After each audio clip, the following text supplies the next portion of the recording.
This is my 2001 Toyota Camry V6. It's a comfortable car, spacious, quiet too, and very refined.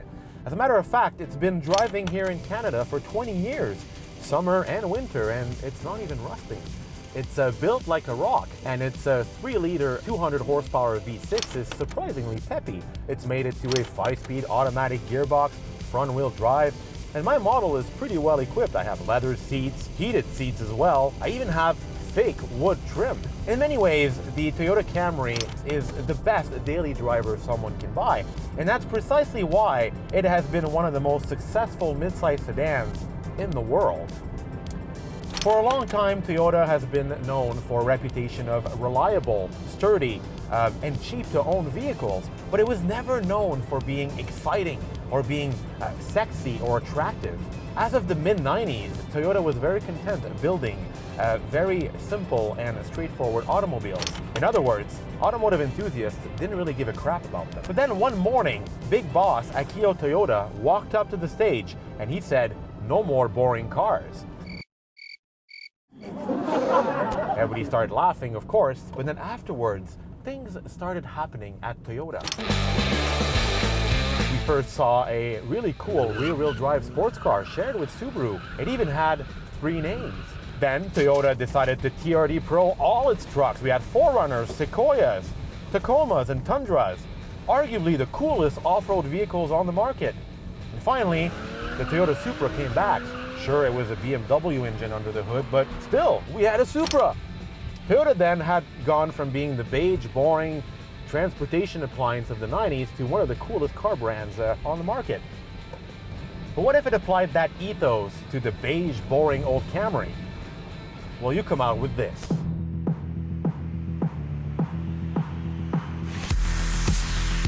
It's not very pretty now, is it? There's a lot going on in this design. Check out that wing.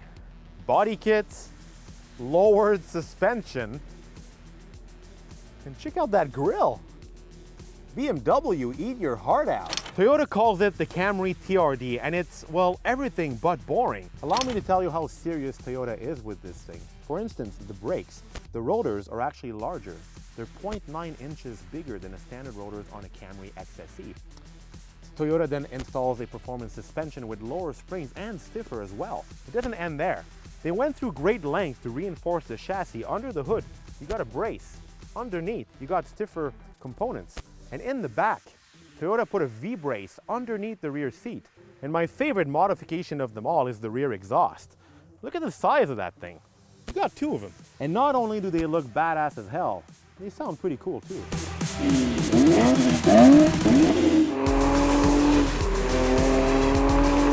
Unfortunately, Toyota did not modify the engine nor the transmission, so what you're getting is basically standard Toyota XSE V6 material and an 8-speed automatic gearbox, but it still pumps out 300 horsepower. I mean, we've never seen this much horsepower in a Toyota Camry. From where I'm sitting, it's a standard Camry interior. I mean, you have these nice red accents, red stitching. I also have red gauges. It looks pretty cool. It's comfortable, spacious. It's pretty much everything my Toyota Camry offers, but with more comfort, more features, and more luxury. I'm also impressed with the price of this thing. I was expecting a $50,000 Camry, but no. This thing sells for $38,000, and it comes this way with all the stuff I just showed you, and the 300 horsepower, and the big brakes, and that exhaust.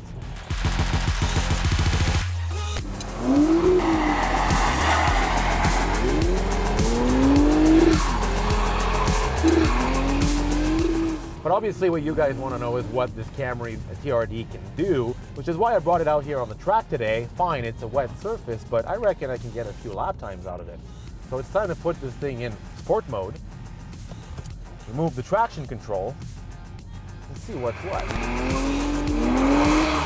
All right, so laggy transmission, that's the same thing as the standard Camry. I love the way this V6 sounds though. Revs all the way to 6,500 RPM, downshift. Let's enter this corner.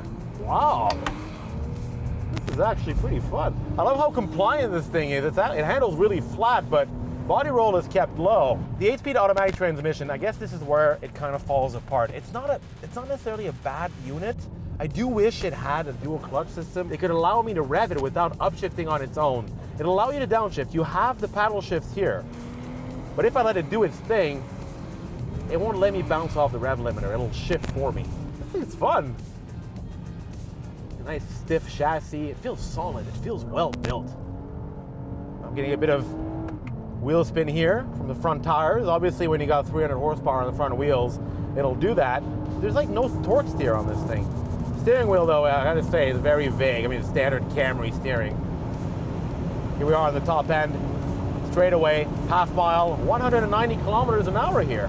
Not bad. Do you expect sports sedan performance? No, I mean, it is what it is. It's a hotted up Camry. I call it dad fast, but it's fun to drive, though. It's not disappointing, actually. I was expecting this thing to be all over the place, but no.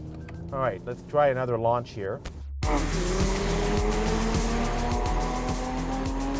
Great throttle response. Whoa, it's very smooth, very linear. And the exhaust isn't too loud. It's just the right amount of loud. Hard on the brakes. Good brakes. I mean, as far as front-wheel drive mid-size sedans go, this is very decent. Is it exciting? I wouldn't say so, but it's fast enough to get that modified Honda Civic out of your ass. Impressive, to say the least.